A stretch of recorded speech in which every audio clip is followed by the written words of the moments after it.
মামা, উনি যে বলতেছে উনি পার্কে বসে সেবা দিচ্ছে ফ্রিতে, এটা কি আসলে সত্যি? সত্যি তো অবশ্যই, আর মানব মানব সেবা হলো পরম ধর্ম। আচ্ছা আচ্ছা। উনি যে সেবাটা দিচ্ছে, আচ্ছা আচ্ছা। এটা অনেক অনেক বড় একটা সেবা।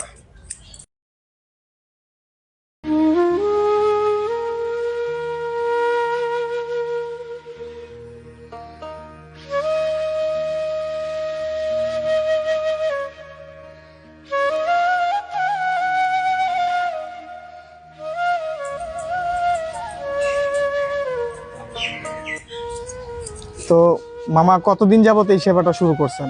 না, আজকেই ফার্স্ট সেভাবে শুরু করছি, তবে অনেক দিনের আশা ছিল আর কি, আজকে পূরণ হয়েছে। ও আচ্ছা, এটা না আসলে খুব মানবিক কাজ করতেছেন আপনি, খুব ভালো লাগলো। এখন চলবে আর কি, কন্টিনিউ এই সেবা কন্টিনিউ চলবে। যত জায়গায় পার্ক আছে, রেল স্টেশন, বাস জি, আপনি স্টেশন, মাইকে বলেন। যত জায়গায় পার্ক আছে, তারপরে আপনার রেল স্টেশন, বাস স্টেশন, যেখানে যেখানে আর কি এই যে এই ধরনের ভাই বেড়াদার থাকে আর কি। আমি আচ্ছা আচ্ছা। এদেরকে ছোট করতে চাই না অন্যভাবে বইলা, আচ্ছা আচ্ছা। এরাও আমাদের ভাই বেড়াদার। এদেরও ফ্যামিলি আছে বা ছিল কারো, যাই হোক, ওই ইতিহাসে নাই গেলাম।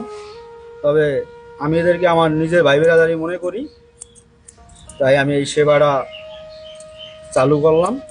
কারণ অনেক দিনের আমার আশা ছিল যে আমি তো মানুষের তার অন্যভাবে অনেক দান দক্ষিণা করতে পারতে আছি না, কারণ অর্থ নাই।